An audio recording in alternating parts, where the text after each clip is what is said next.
This 5-minute solution will show you how to fix iPhone not charging above 80%. So if you're charging your iPhone but you see your charging is not increasing after 80%, just follow these quick solutions to fix this issue. The first solution is disable optimized battery charging.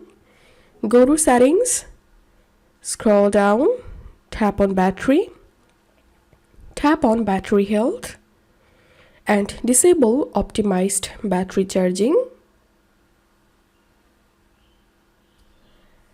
And then check the issue.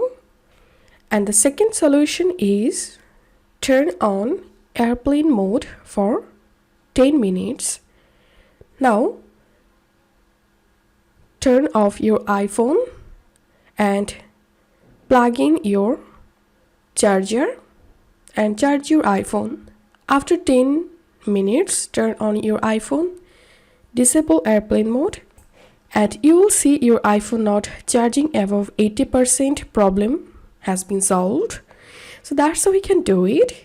If you find this video helpful, don't forget to subscribe 5-minute solution. See you in the next video.